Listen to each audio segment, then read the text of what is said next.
Hi, my name's Tim. I have been asked a lot of questions about the whole coronavirus thing, COVID-19, and I thought it would be uh, helpful to explain a bunch of this. So,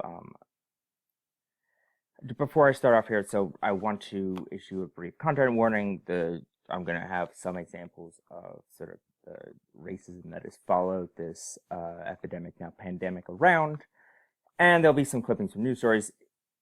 If that's something that you really don't want to interact with, all you have to do is just mute the video, look away, and just when this little purple circle disappears, you can come back. So, hi again. Tim, many of you know me. I don't know. Anyway, let's get into it. I don't like introductions. I'm going to start by talking about some of the current statistics, talk about what is it, how did it get here, and then move into why it's dangerous and what you can do to be safe, or just to stay safer. Quick note, quick disclaimer, I'm not a medical doctor. I have a PhD in biomedical science, but I am not an epidemiologist nor a virologist. I do teach biology, though. Nothing contained here should be taken as medical advice or opinion. If you have specific questions, please contact your local physician, your local doctor's office. Even if you're not a patient there, even if you can call and ask questions. I don't know. I'm super not a medical doctor. This video is for education purposes. You can share this as much as you want. You have my permission to cut or rip bits of it as long as you're not like actually changing what I'm saying. So, jumping into it, what's up with COVID-19? As of 1 p.m. today, which is March 12th, there were 133,000 cases reported worldwide. That is a super wrong number. This should be like, let's see. Let's get rid of some of this. All right, so let's say 68,000. I don't know what happened. 68,895. Let's say 69,000. Nice. So, and there have been, 69, a very good number of people have recovered. And there have been just about 5,000 deaths worldwide. That is probably up now because it's now just about midnight. What about in the United States? Well, we're just not testing a lot of people. We have tested for every million people in the United States, and there's, 325 million-ish people. We have tested about 26. Right, so we've tested less than 30 per million people. So our numbers look kind of weird.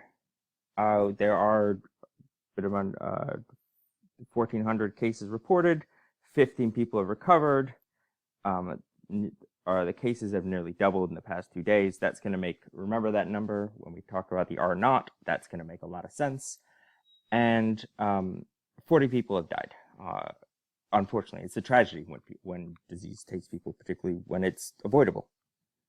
And this is nearly double. But again, these are sort of weird numbers, and we should take the American numbers with a grain of salt.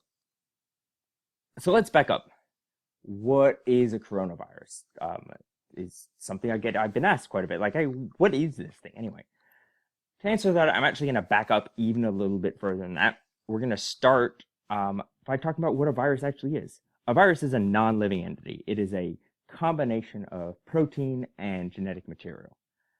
And the virus itself, what it does is it attaches to a cell and it injects some sort of, it injects that genetic material into the cell.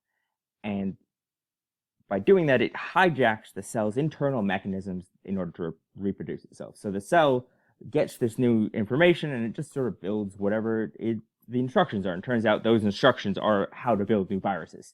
And this happens and happens and continues until the cell is sort of full of viruses, and then it bursts open, it ruptures, and viruses are then spread around to all the surrounding cells. This is how a virus reproduces. Coronavirus is just a flavor of virus, right? There are loads of different types of viruses. You may have heard of a rhinovirus or a norovirus. Influenza is an orthomyxovirus. That's the fancy word for it. Nobody knows this. Don't remember that. There are multiple viruses because coronavirus is a type of virus. There are actually multiple viruses within this coronavirus category. We've known about them since 1965 when we were sort of looking for viruses. Around that time, that was a very sort of fashionable thing for scientists to do. It gets the name coronavirus because when they looked at this under a very powerful magnification, we can see here that there's little like bumps coming off of it. Now those bumps, they sort of flatten out a bit at the end, and they sort of look like this, like the edges of this sort of, like the ends of this crown. So corona means crown in Latin, and like a lot of the time in science, we just sort of named it based on what it looked like. So said, it looks like a crown, we'll call it coronavirus. Cool, next, moving on. Most coronaviruses are, for a while, for decades, we were like, well, the coronavirus is pretty dull, pretty boring. They just sort of give you a common cold. I guess sidebar here. When someone says, oh, well, you got a cold, there's no one virus that causes a cold. Sort of that mixture of like fever, maybe some chills, maybe just sort of get snotty. It's the common cold. There's a whole bunch of different viruses that cause that. Coronavirus is just one of those. And we thought they were all just pretty sort of dull and not very dangerous until the early 2000s when SARS showed up. SARS was a coronavirus. It's the first time that like a coronavirus showed up and started causing a lot of damage. It had about a 10% mortality rate. That's a big deal. So COVID-19 is just the name of this coronavirus. So it's just the name. It's COVID-19. That literally stands for Corona Virus Disease 2019. It's just named that. They decided on that name because previously we've named things such as like Middle East Respiratory Syndrome or MERS, which is another coronavirus, and like that ended up leading to a lot of racism because like Middle Eastern virus, cool, it's bad news. So to avoid that, the nerds who name things went with COVID-19. So that leaves us with where did it come from, right? So, or that brings us to where did it come from? Sorry, my baby woke up and I lost my place. So it was likely transmitted from an animal host to humans somewhere in or around Wuhan, China. That's right, animals get sick too. We tend to think of, or you may tend to think of viruses or diseases as being something that affect people, but actually there are just as many diseases that affect animals too. And in fact, there are even some diseases and viruses that affect plants, that make plants sick. So we have these animals get sick too. While it's currently unclear exactly which animal COVID-19 came from, bats are typically the organism that we associate with coronaviruses for a variety of reasons that are too complicated to really get into here. But you can think of this as very similar to how pigs and birds can also get influenza, right? We had swine flu and bird flu, avian flu, right? It's the same principle. So the spread of a disease from animals to humans is called zoonosis. COVID-19 is a zoonotic disease. It started in bats and then probably through some sort of roundabout way that might involve pangolins, ended up in people. So I just won't touch any bats then, right? Solution, won't get sick, no bats, I'm good. I wasn't touching any bats anyway. Well, I would recommend you sort of leave wild animals to their own business.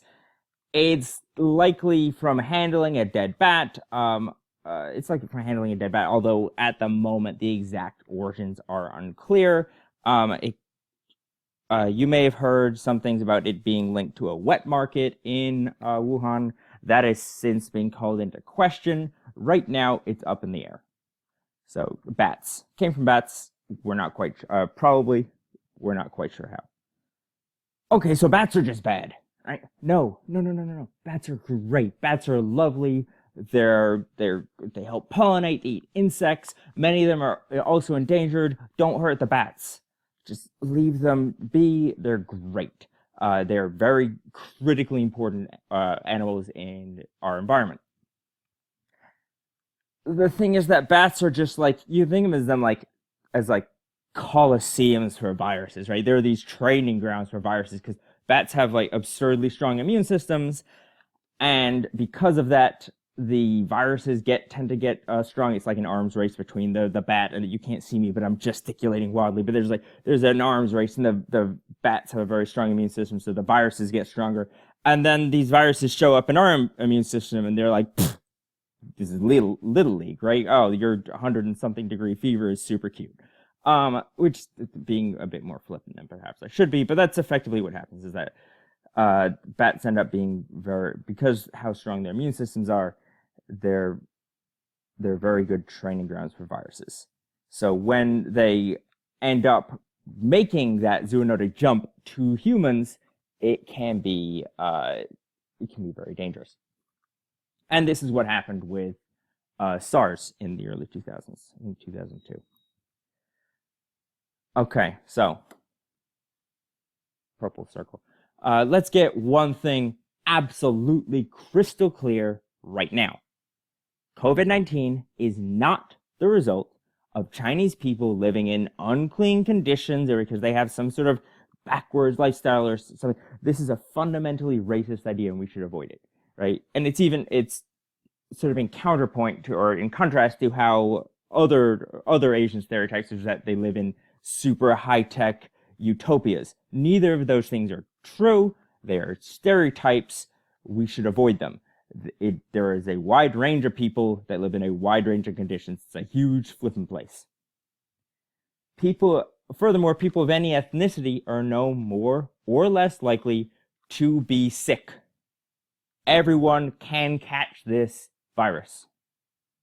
Just because you think eating bats is weird, you may have seen the viral video of some lady eating bat soup. That video is from years ago. But even if you think eating bats is weird or gross, it doesn't mean that it's not normal somewhere else, right? Some people have pet chickens or pet pigs. It is still not looked upon weirdly for people to have pork or chicken. We have, however, unfortunately seen a marked rise in racially motivated attacks of people who look Asian. Just because this virus originated in China does not mean that all Chinese people are sick, that they are dangerous, or that any person that might look like they could possibly be from Asia. It does not matter whether or not they have ever been to Asia in their life.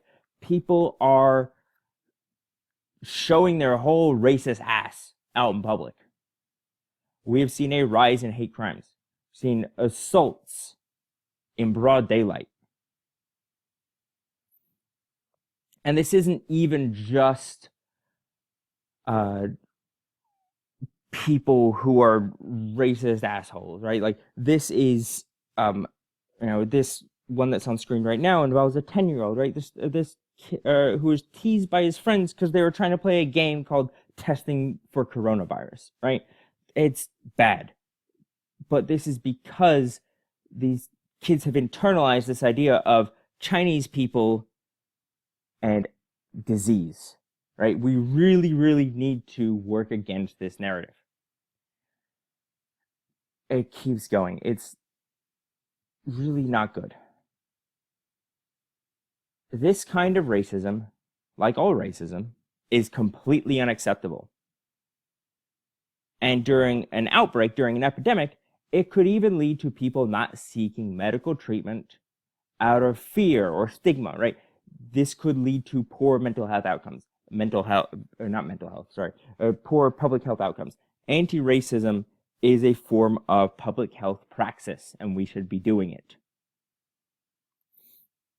Weirdly enough, we didn't see any of these stereotypes or prejudices cropping up around Americans during the 2009 swine flu epidemic, which killed a whole bunch of people. It's only showing up around people who look like they could be from Asia, regardless of whether or not they have ever lived in Asia, have whatever their nationality is, any of that.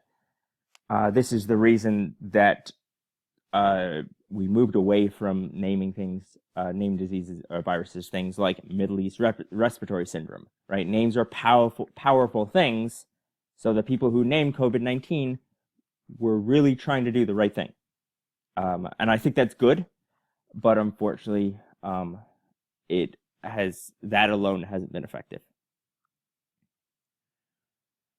So how do I jump from bats to people? To talk about this, I want to say that viruses need to be able to overcome four main challenges. This is a simplification, but is a good way to understand this. They need to be able to infect target cells. They need to be able to evade the immune system after the cell is infected, on its way to infection, after the cell is ruptured, and then the other viruses are on their way to infect other cells. They need to be able to evade the immune system. They need to be able to reproduce. They need to be able to target certain cells. Different animals have differences in their genetic code. So depending on the specificities of those, one virus is not going to be able to affect all different types of organisms, right? But mammals are more similar to other mammals than we are to fish or to vegetables. So it is more likely to happen amongst mammals or even within primates. Just as a note, the CDC has said your dog will not get you sick. It's fine. And then they need to be able to transmit that disease to other organisms. They need to be able to spread from one organism to another. So we have this population of bats, right? And these bats, they've got this super immune system, so they're actually they're not bothered by this disease at all. And they are going about their business, and through some variety of reasons, which we'll get to later as to how this might happen, but they need to come into contact with humans. That's the first thing. Second thing is there needs to be it needs to be a compatible host. So there needs to be able to target both bats and humans. Not all viruses can do this. Viruses tend to mutate, so this could happen. The more prolonged contact that we have with wild animals, and particularly new wild animals that have not encountered human populations for a considerable amount of time, this is more and more likely to happen as we keep encroaching into previously sort of wild spaces. But that transmission, right? So if it was through meat or blood or something, right, through those cells, that is not going. If it's just infecting those cells again, it's not actually going to be able to do that human to human transition, right? If it's infecting through blood, that means that we'd have to be bleeding on other humans. That's not going to cause an epidemic. So there needs to be other mechanisms of transmission. It needs to end up either affecting us differently or changing the types of, or I'm talking about this as if it has a goal. This is just the result of random mutation. But in the end, COVID-19 has ended up being a lower respiratory system. That's why it's just infection, which is why it's associated with a dry cough. So there needs to be some other set of mutations as well as the ability to transmit from human to human. So this is why we don't see this all the time. But this is the basic, broad overview of what happened, how it went from bats to people. So why is it dangerous, right? So we know that we haven't seen it before because it has been in this bat population and either only just mutated or we only just had contact with this bat population. You know, there could be a situation where this disease had the potential to infect humans for decades, but if we hadn't encountered this particular population of bats which was infected, it would never have been transferred to humans. So why is it dangerous? It's dangerous primarily because this is the first time that this specific type of coronavirus has made the jump from animal to human. our immune system works based on memory. There are things called memory T cells and blah blah blah, immunology, but the immune system, that all boils down to the immune system is more effective when it's seen a disease before. So combining these two facts, because we haven't seen this virus before, it is highly infectious. Current estimates put its R naught at a bit over 2. What the R naught means is that, translating that into like real person English, is that each person with a disease will pass it on to about 2 other people on average, right? So that's where we've seen this doubling time, right? So every couple of days, every some period of time, the number of people with this disease will double. So it is high, so it's dangerous because it's highly contagious, because our immune systems are uniquely ill-equipped to deal with this, because we haven't seen it and we don't have any sort of built-up immunity to it. The other problem the other reason I made this is because I'm seeing a lot of misinformation, right? So we've seen a lot of people attempting to sort of downplay this disease. Like, it's not a big deal, actually. We can just keep on going through our lives and things are going to be fine. That's not true. This is going to spread. That is a fact of life. On the other hand, though, it's not Ebola. It's not, if you get it, it's not definitely going to kill you. I think at least half, I don't remember the exact statistics, but like, I know that 20%, 15%, roughly somewhere in there, have a more serious prognosis. The actual mortality rates largely depend on age. If you are over the age of 60, you need to be more careful. But it's not, if you get it, even in the oldest population group, the mortality rate is still under 20%. That's not Ebola. Ebola is over 50. It is a very high mortality rate. It's not even MERS, right? Middle East Respiratory Syndrome, which had a mortality rate of around 35%. If I go back here, that's the thing I wanted to say here, is that MERS only infected about 800 people. MERS was really bad at the transmission stage. It was actually a very deadly disease. It ended up being around 35% lethal, or the mortality rate was about 35%. But because it was only good at transmitting from, in that case, it was camels. It was bats that had given it to camels, and the camels gave it to people. But because it was really only people interacting with camels, with the animal host, that we saw the transmission. So we never saw that human-to-human transmission. It wasn't really capable of doing that. So that's why, even though it was very dangerous, it had a very high mortality rate, we didn't need to marshal the sort of response that we've had to do with coronavirus. I hope that makes sense. So we've seen a lot of people attempting to downplay disease, and also there are some people who sort of thinking that it's some sort of apocalypse situation. It is in the middle, right? The thing I keep saying to people is that this is not cause for panic. It is, however, cause for concern, and we should act respondingly, right? We should take this seriously. It's also not something that was produced in a lab in China in order to destabilize the economy of the United States, perhaps before an election. It's not specific as to what people think, but it's not that. I've also seen some people vague references like it might be a bioweapon from Canada. It's not that either. It's a disease. Diseases, this happens, right? This transmission of a new virus that ends up in people, this is not something that's uncommon. This is something that CDC and its analogs in all countries around the world, they prepare for this sort of thing. Closing, and I wrote this, a specific slide on Tuesday, but closing national borders is not an effective means of preventing the spread of this or any other disease, right? Short of putting the entire country in a bubble where you no longer have birds, you no longer have wind crossing over the border, you no longer have goods coming in and out. The president gave a speech on Wednesday night where the new policies, apparently we will not let people from Europe come here but Americans and legal permanent residents of the U.S. are allowed to go to and from Europe freely. That is not in any way going to help this prevent the spread of disease. And beyond that, it's already in this country. We are testing very, very few people. That's why our numbers are so low.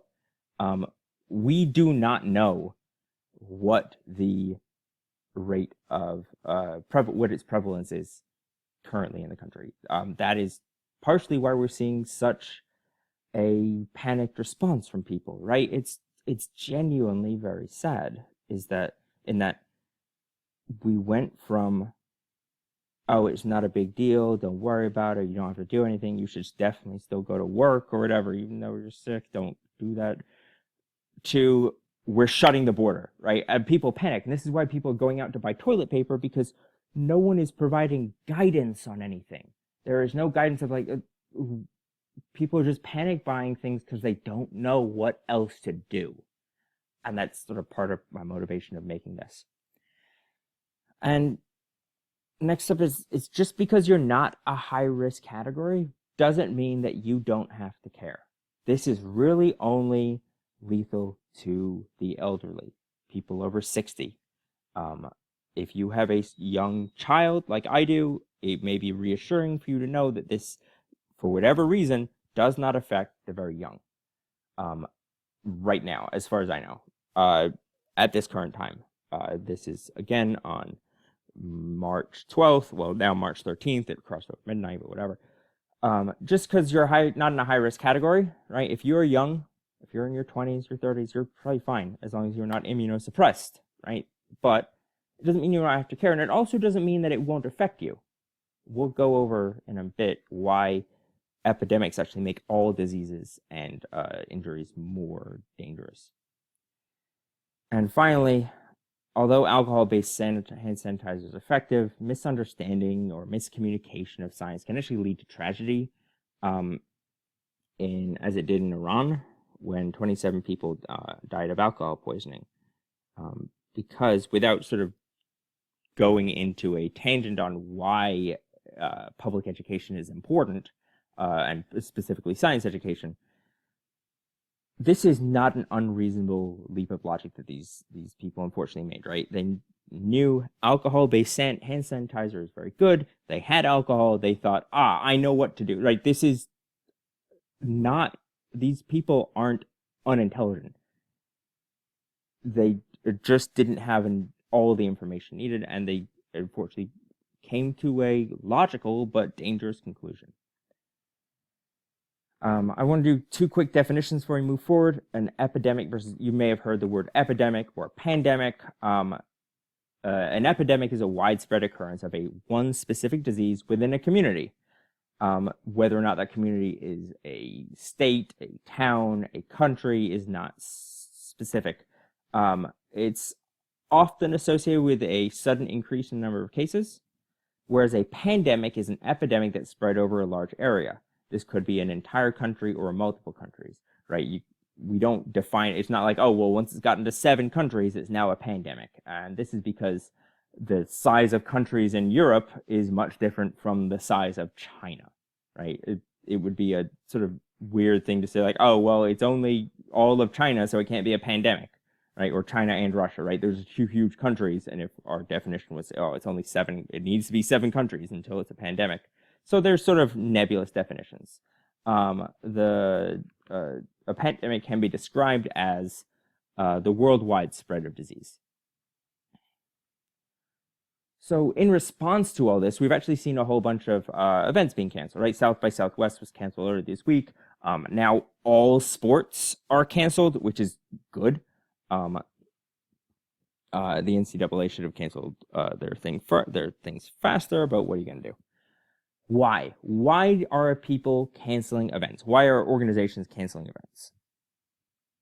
They're not doing it because they're afraid people are going to come there and be sick and then perhaps die at these events, right? That's not what it is. This is actually about preventing the spread of disease. The thing that happens at large events is that you've got a whole bunch of people from multiple different places coming to one place. So you could have someone All you need is one person who is ill with the virus to come from a long distance away, and then everyone that's in that space is then interacting with each other. That disease can spread, and then when all those people go home back to their individual communities, what you've done is you've just spread that disease very widely.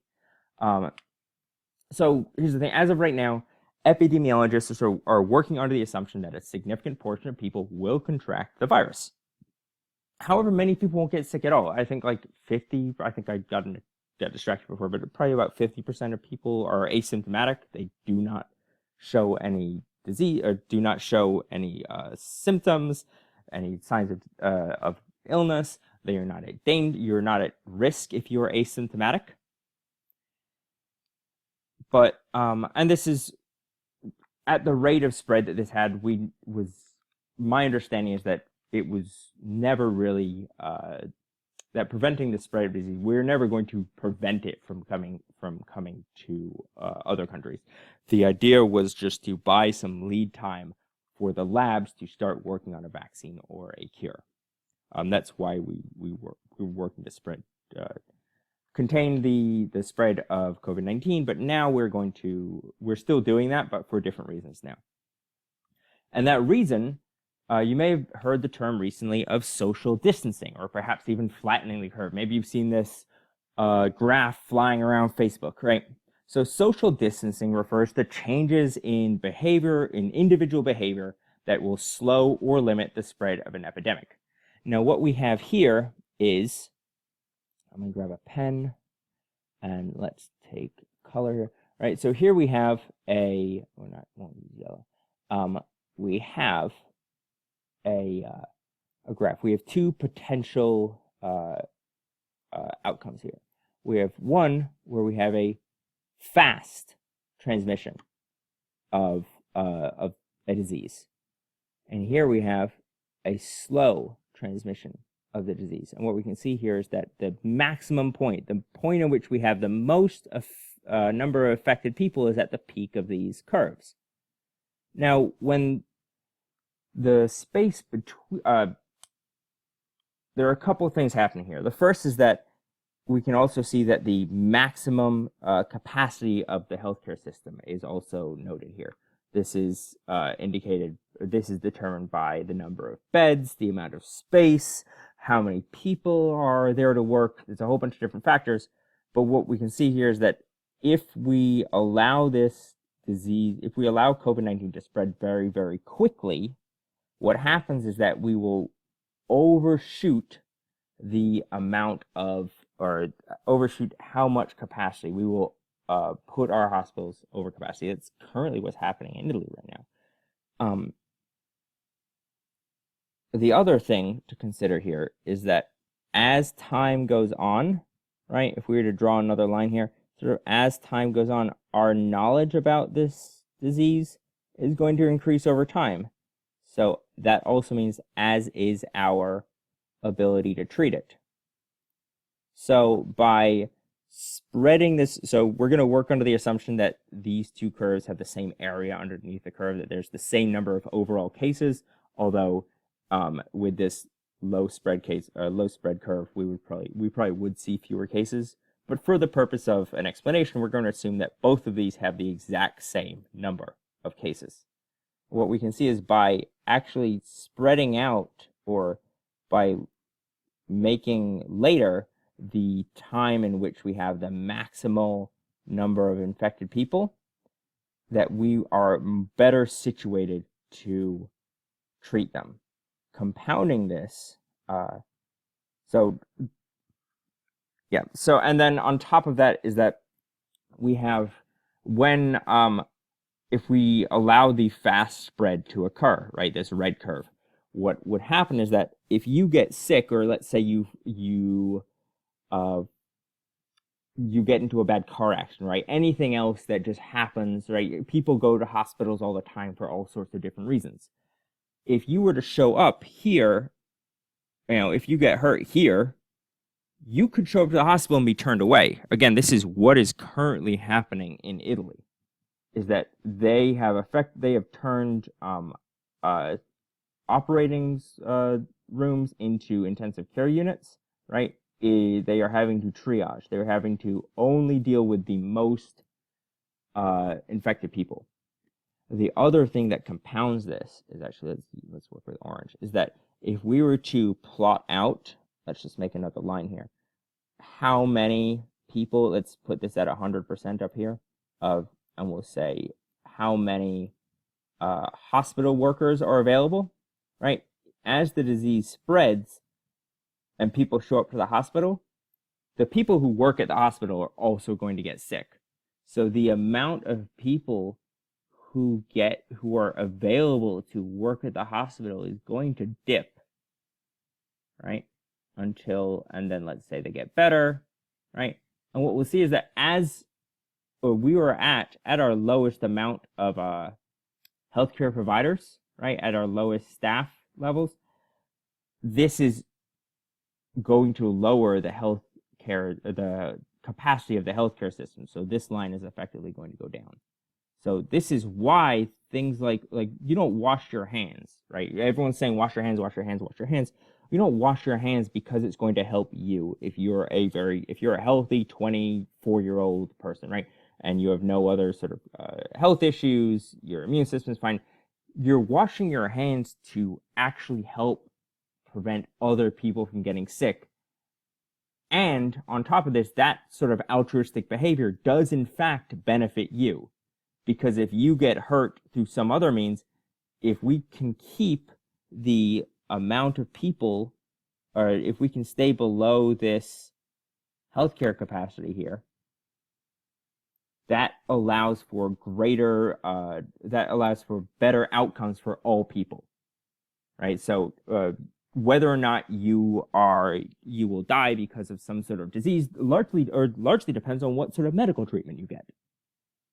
If the healthcare system is at capacity, something that is not so dangerous will or can become dangerous, right? A non-life-threatening illness that is not treated can develop into a life-threatening illness.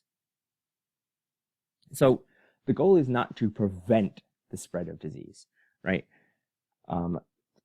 This is a sufficiently infectious disease that it will spread, right? I don't want to incite panic.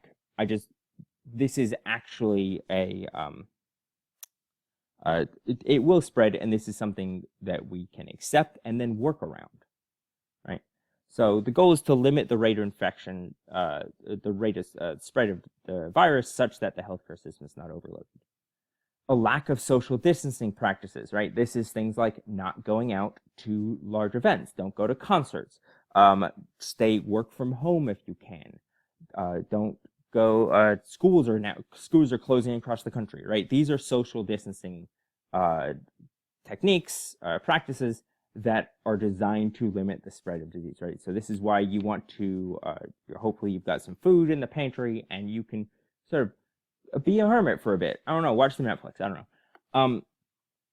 Again, this is currently happening in Italy. If you want to look at why this is important, you should really look up what's happening in Italy, but there's a big content warning there. It's bad. This information is not supposed to scare you, right? In fact, so a panic isn't helpful, but in fact, this is actually empowering, right? Because we know this will spread. Our individual behavior affects how the virus spreads. This is effectively collective action. We have agency over how this epidemic plays out, or how this pandemic plays out. And again, people have significantly better outcomes when they can be treated in medical facilities. There's historical precedent for this, right? So here's a great graph come from Tim Miko at the Washington Post. Basically, 1918, which saw the worst flu epidemic in the world. It's the Spanish flu, did not originate in Spain, but whatever. Social distancing practice. What we see is St. Louis did do this. Philadelphia did not, or Philadelphia enacted them too late, right? Right now, in the United States, we're around here. We are not at epidemic levels yet. But what we want to do is we want to start doing this stuff preemptively. Because we've got a choice. We can either have our disease go like this, or it can go like this. Because we know it will spread. It's not an option. We can't just hope it doesn't. You can pause this and read the whole graph. I don't need to go. I feel like I've explained this point pretty well. So I want to finish up. We're going to move on to what you can actually do. But statements like, well, we're all young, so none of us will die, is actually potentially harmful, right? You don't know if someone around you has a compromised immune system, right? So, and that person who could be standing right next to you, to them, that's going to sound like, well, I don't care if you die. And that's a really nasty thing to say, right? This is regardless of if you mean it. And again, this pandemic has caused a lot of anti-Asian racism to show itself by calling out these seemingly small and insignificant. You may think of them as seemingly small and insignificant, but they are not. Or right, shitty racist jokes or something. Right? This is we can help by putting our foot down and saying that's not acceptable. We don't allow a situation to grow in which people feel emboldened to take more direct physical action, to show that for racism to manifest into assault. So, finishing up. I know it's gone longer than I thought it would. What can I do? First, do not panic. Panic doesn't help anything. Second, don't panic. Again, this is not Ebola. The overall mortality rate is somewhere between 1% and 5%. Again, what the mortality rate is, what the mortality rate of a disease is somewhat of or can be somewhat of a philosophical argument, right? Is it the rate of, is it how dangerous it is, whether or not, if you do nothing, if you get the appropriate medical care. Currently, we don't really have a lot of appropriate medical, right? We don't know how to treat this disease very much. So this mortality rate will come down over time. This could be, I've heard some people talking about this may just end up being something like the flu. It comes back year after year, but we learn to deal with it. Get your flu shot, by the way. Just get your flu shot. It's not going to help with this, but get your flu shot. Wash your hands. At least 20 seconds. Use soap. Soap is actually more effective than hand sanitizer, both at killing viruses, but the soap actually lingers on your hands and actually provides lasting protection for longer than hand sanitizer does. Finally, if you do use hand sanitizer, only alcohol-based ones are effective at this particular virus. I do not know off the top of my head if that applies to all viruses or not. You either want to look for alcohol-based ones or you want to look for hand sanitizer that says antimicrobial. And given the current state of my local supermarket, you will not find any hand sanitizer. So, wash your hands. There's loads of soap. Prepare. Again, don't panic. Hopefully, you've already gone out and purchased some frozen or canned food. Buy some fresh food, too, for the next few days. If you end up sitting in your house for a while, you may get pretty tired of canned food, so buy some fresh food, too. Eat that first. And I also want to say that this is specific to people who are in low-risk categories. If you are older, if you're immunocompromised, you want to be more diligent about this. Hopefully, if you are, you've already gone out and done that. If not, perhaps order some food to be delivered to you, right? Order a bunch of canned food and have it delivered, and just ask the delivery person, just leave it at your door, and you can pick it up once they're gone, right? And then wash your hands. Be careful around immunocompromised people, right? These tend to be the very old and the very young. Again, right now we don't see a mortality rate, any sort of mortality rate among the very young. Although, COVID-19 appears to be more dangerous to the elderly. What this means in practice is that maybe you decline to give your grandma a hug this time, right? Like, it can be said, but you're allowed to say no, right? Or delay your visit until after the outbreak. I think a lot of the nursing homes and such are turning away visitors. You can do a FaceTime instead, right? There are ways to not cut people out of your life. but also not hug them, right? There's this space between hug and ignore them. If you've been around a large number of people when you get home, or sorry, if you've been around a large number of people, change your clothes when you get home. When I get home, I change before giving my little baby daughter a hug, even though it's the thing I want to do the most in this whole world. I love her so much. But I just change my shirt because these COVID-19 is spread through droplets, which means if someone sneezes, it could get on you, it could get on your shoes. Take your shoes off when you get home. That's also a real good thing to do. So yeah, when someone sneezes, it's sort of an area up to about 6 foot in front of them gets sprayed with droplets. So it can fall on the ground. If it doesn't hit anything first, it could end up on your feet, on your shoes. So take your shoes off. Pretend you're a vampire when you cough or sneeze, right? I'm doing it right now, but you can't see me. Do the cough or sneeze into your sleeve. Thank you to the University of Arizona for this diagram. Practice social distancing and wash your damn hands. Hopefully this has been helpful to people. I've got some links here. I'll put them in a video description. And stay safe, wash your hands, and hang out at home for a bit. I hope you all stay safe. How do I turn this off?